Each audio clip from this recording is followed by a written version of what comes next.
Assalamualaikum teman-teman. Jangan lupa like, subscribe, dan tekan tombol lonceng.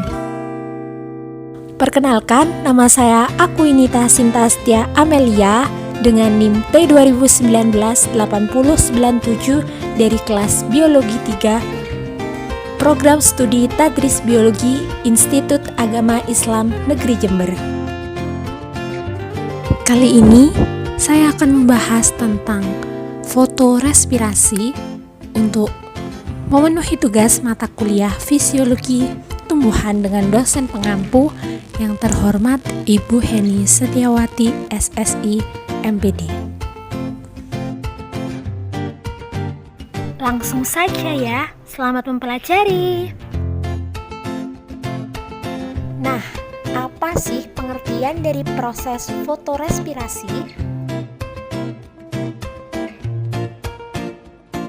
Fotorespirasi merupakan rangsangan cahaya terhadap laju respirasi, di mana karbon dioksida yang dihasilkan oleh respirasi pada kebanyakan tumbuhan tinggi menunjukkan bahwa laju respirasinya lebih cepat dalam keadaan terang daripada dalam keadaan gelap.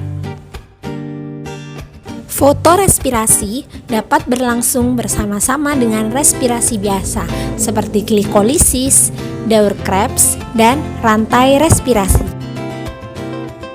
Produktivitas beberapa jenis tanaman seperti jagung, sorghum, gula tebu lebih besar daripada produktivitas tanaman kedelai.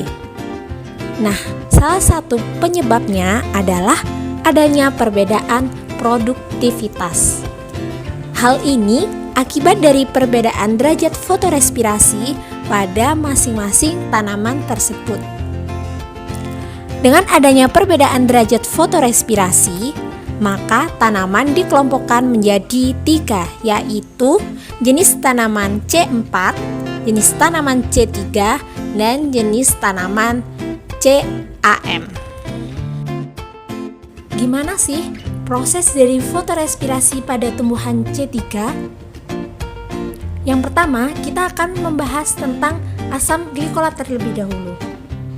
Asam glikolat adalah substrat fotorespirasi yang terbentuk dari asam fosfoglikolat, yaitu asam yang terbentuk dari ribolusa 1,5 difosfat atau biasa disebut RUDP yang ada pada siklus Kelvin pada proses fotosintesis, yaitu terdapat pada kloroplas. Apabila RUDP bereaksi dengan karbon dioksida dengan bantuan enzim RUDP karboksilase akan menghasilkan 2 molekul 3-PGA atau biasa disebut dengan asam 3-fosfogliserat. Tetapi apabila bereaksi dengan oksigen dengan bantuan enzim RUDP oksigenase akan menghasilkan 1 molekul PGA dan 1 molekul asam 2-fosfoglikolat. Selanjutnya, asam 2-fosfoglikolat akan mengalami defosforilasi menjadi asam glikolat. Kemudian, asam glikolat ini akan masuk ke dalam peroksisom yang terdapat dalam jaringan mesofil. Pada peroksisom terdapat 2 enzim, yaitu asam glikolat oksidase dan katalase. Dalam enzim ini berfungsi untuk mengoksidir asam glikolat menjadi asam glikolat dan kemudian mengubahnya menjadi glisin, seperti yang ada pada gambar. Terbentuknya glisin di mitokondria dan kombinasi 2 molekul glisin akan membentuk 1 molekul serin dan karbon dioksida. Akhirnya, serin akan keluar dari mitokondria dan diubah menjadi karbohidrat. Setelah membahas fotorespirasi pada tumbuhan C3, kali ini kita akan membahas fotorespirasi pada tumbuhan C4. Sebelum itu, agar dapat mudah dimengerti, maka perlu dipelajari terlebih dahulu proses penyematan karbon dioksida dalam tumbuhan C4. Karbon dioksida yang disemat oleh fotosintesis pada tumbuhan C4 bereaksi dengan asam fosfenol pirufat dalam sel mesofil, sehingga terbentuklah asam malat. Tetapi beberapa tumbuhan C4 ada juga yang menghasilkan asam asparat. Asam malat atau asam asparat diangkut ke mesofil dan masuk ke sel seludung pembuluh, selanjutnya mengalami dekarboksilasi. Karbon dioksida yang dihasilkan akibat dekarboksilasi akan disemat oleh RUDP. Kemudian diubah menjadi gula dan produk lainnya melalui lintasan pentasa fosfat reduktif.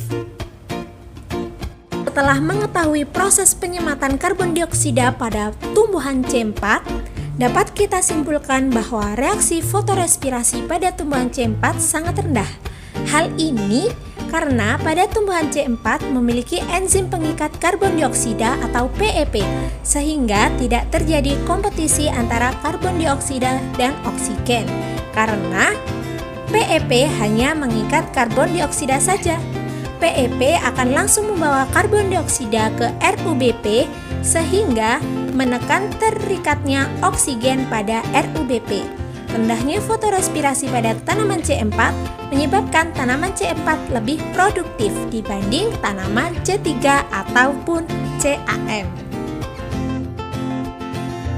Faktor yang mempengaruhi laju fotorespirasi antara lain sebagai berikut. Yang pertama adalah rasio antara oksigen dibanding dengan karbon dioksida. Jika sel-sel memiliki sedikit oksigen tetapi banyak memiliki karbon dioksida, maka fotosintesis siklus Kelvin akan lebih mendominasi. Contohnya pada tumbuhan C4. Tumbuhan C4 memiliki sedikit fotorespirasi karena mereka membawa karbon dioksida ke sel-sel bundle sheath dan dapat menimbulkan banyak karbon dioksida yang dibantu oleh enzim PEP. Maka dari itu, siklus Kelvin mendominasi daripada fotosintesis. Jika sel-sel mengandung banyak oksigen dan sedikit karbon dioksida, maka fotorespirasi akan lebih mendominasi. Contohnya pada tumbuhan C3. Faktor yang kedua adalah intensitas cahaya. Semakin tinggi intensitas cahaya akan meningkatkan fotorespirasi dan fotosintesis. Faktor yang ketiga adalah temperatur udara. Respirasi aerob dan fotorespirasi akan meningkat dengan meningkatnya temperatur udara. Tumbuhan mempunyai rentang temperatur udara minimum dan temperatur udara yang maksimum.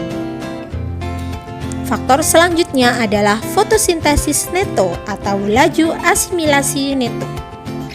Tumbuhan C4, laju asimilasi neto kira-kira 2 hingga 3 kali dari tumbuhan C3. Tumbuhan C4 sering disebut tumbuhan efisien dan tumbuhan C3 sering disebut tumbuhan tidak efisien. Beberapa tumbuhan C3 lebih memiliki respirasi rendah dan laju asimilasi yang sama dengan tumbuhan C4. Contohnya adalah bunga matahari dan kacang tanah. Fungsi dari fotorespirasi kurang lebih ada 4. Yang pertama adalah sebagai penghasil energi alternatif bagi pertumbuhan tanaman.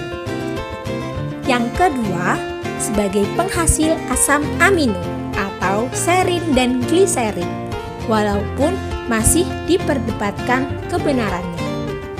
Yang ketiga adalah menyiapkan karbon dioksida atau CO2 yang dibutuhkan untuk mengubah cahaya matahari atau gelombang cahaya matahari sehingga bisa digunakan dalam fotorespirasi.